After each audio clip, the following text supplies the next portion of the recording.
In 1970, a burned body was discovered in a remote valley in Norway. The woman had no identification, no known identity, and no clear explanation for how she came to be there. More than 50 years later, investigators are still asking the same question. Who was the Isdal woman? And what really happened to her in one of Norway's most mysterious and isolated valleys? November 29th, 1970.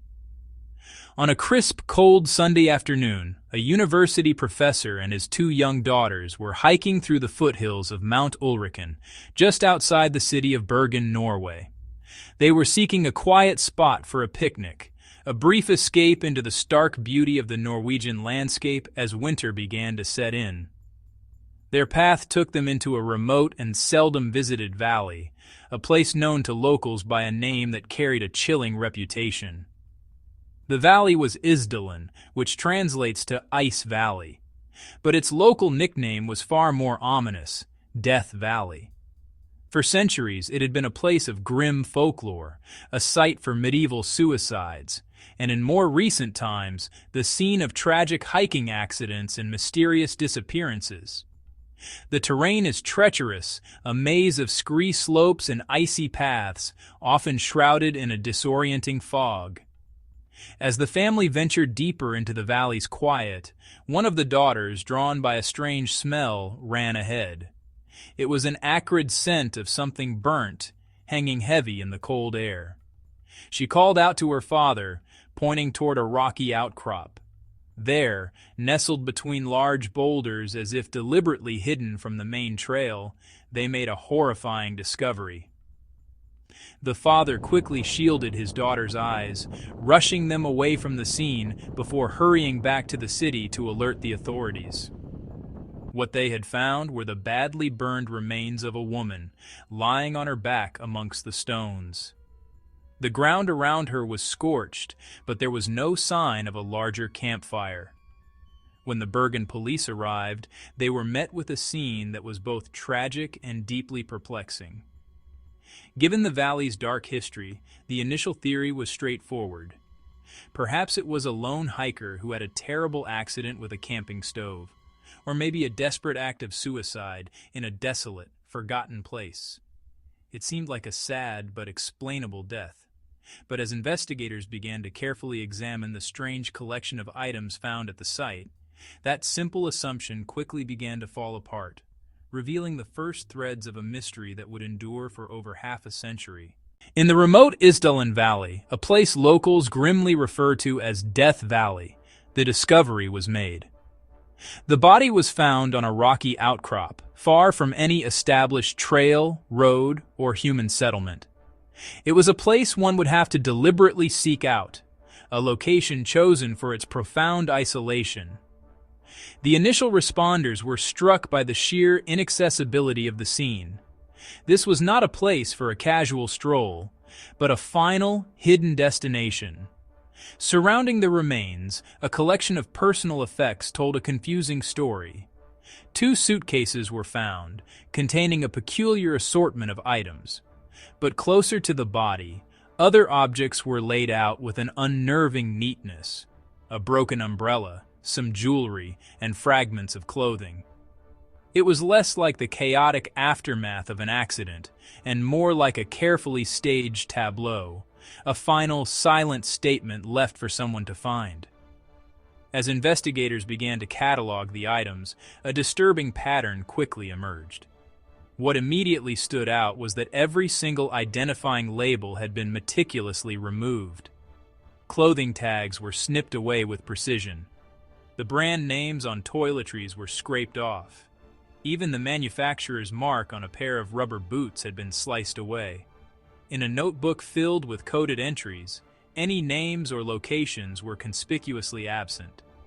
Any trace of a personal history, a point of origin, or a name had been deliberately and systematically erased.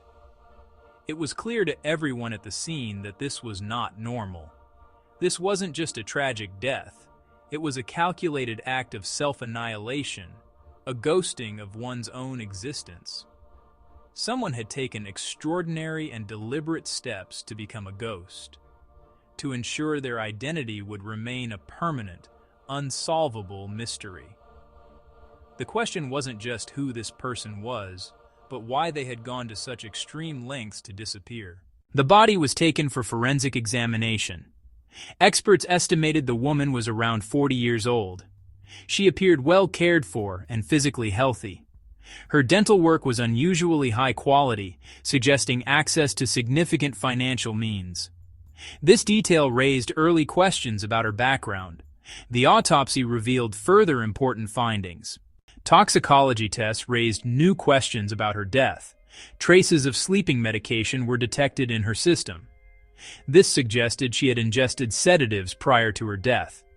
But investigators could not determine whether this was voluntary or administered by someone else. The exact circumstances of her final moments remained unclear. No definitive cause of death could be confirmed at this stage. Days later, investigators received a major breakthrough. At Bergen railway station, staff reported several abandoned suitcases connected to the unidentified woman. Inside were wigs, clothing, cosmetics, maps, sunglasses, and personal items.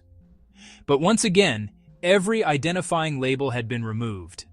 The pattern was unmistakable. Someone had worked carefully to erase her identity multiple times. Among the belongings, investigators discovered notebooks containing coded travel records.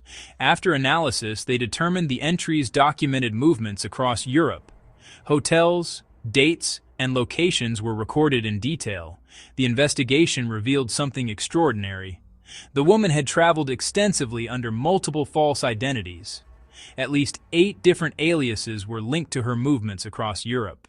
Witnesses across different countries began to come forward. Hotel staff described her as quiet, careful, and highly private. She often changed hotels frequently. She avoided personal questions. And she appeared extremely cautious in all interactions. Some witnesses said she spoke multiple languages fluently. Others believe she seemed constantly aware of being watched. As investigators retraced her journey, a wider pattern emerged. She had traveled through Norway, Germany, Belgium, Switzerland, and France. Some of her movements placed her near military installations and strategic coastal regions. This detail led investigators toward a new theory: the possibility of espionage. From the moment the first clues were uncovered, one tantalizing possibility cast a long shadow over the investigation: espionage. To understand this theory, we must step back into the world of 1970, a world bisected by the Iron Curtain. During the Cold War, Europe was the backdrop for a silent, undeclared war fought by spies. Intelligence activity and covert operations were a constant, hidden reality. Agents from NATO and the Warsaw Pact moved like ghosts through cities and countrysides, gathering secrets and living lives of calculated deception. In this high-stakes game, Norway, a founding member of NATO, held immense strategic importance. Its long coastline offered a direct window into the movements of the Soviet Northern Fleet. The country was also home to key NATO surveillance and listening posts, a vital link in the West's early warning chain. Any intelligence from this region would have been a priceless commodity. It was through this lens that investigators began to see the Isdal woman's strange behavior not as eccentric, but as professional. The parallels to espionage tradecraft were too numerous to ignore. First, there were the multiple identities, complete with different wigs and personas, a classic technique for a field agent needing to evade surveillance. Then, the frequent, seemingly erratic travel across Europe, which upon closer inspection looked less like tourism and more like a carefully planned circuit. Her meticulous removal of all labels from her clothing and possessions was a textbook counter-forensic measure, designed to prevent tracing her origins. And most compellingly, the coded notes, a cryptic shorthand that could represent dates, locations, or payments. These were all deliberate attempts to avoid identification, hallmarks of a trained operative. The theory was intoxicating. A spy, perhaps on the run or betrayed, who met her end in a remote Norwegian valley. However, despite decades of speculation, no intelligence agency, not the CIA, MI6, the KGB, or Mossad, has ever confirmed her identity or claimed her as one of their own. No official records have ever surfaced to prove she was a spy. If she was an agent, her cover has held, even in death. The Cold War shadow provides a compelling narrative, but no concrete answers. The investigation eventually stalled. In the 1970s, forensic science was limited. DNA testing did not exist. International databases were fragmented and incomplete. Despite extensive efforts, investigators were unable to identify her. The case slowly went cold. Decades later, modern forensic science reopened parts of the investigation. Her dental records were re-examined. Facial reconstructions were created. Isotope analysis suggested she may have spent her early life in Central Europe, possibly near Germany or surrounding regions. This narrowed possibilities but did not reveal her identity. Journalists and researchers continued revisiting the case. Reporters revisited archives and sources, chasing promising leads, but none proved decisive. A fresh tip briefly raised hopes, then collapsed. Archival gaps and aliases blocked any firm conclusion. Genealogical methods offered new hope. But the central mystery remained unresolved. Why did she travel under so many identities? Why were all identifying labels removed from her belongings? Who did she meet during her travels? And why did her journey end in such mysterious circumstances? Each answer only created more questions. Today, the Isdal woman remains one of Europe's most haunting unidentified cases. Modern science has revealed fragments of her story, but not her identity. Some believe she was involved in espionage. Others believe she was escaping from something or someone. And some believe the truth may be far simpler than the theories suggest. Until her identity is confirmed, the mystery remains unsolved. Who was the Isdal woman? And what really happened in Norway's Death Valley in 1970? What do you think happened?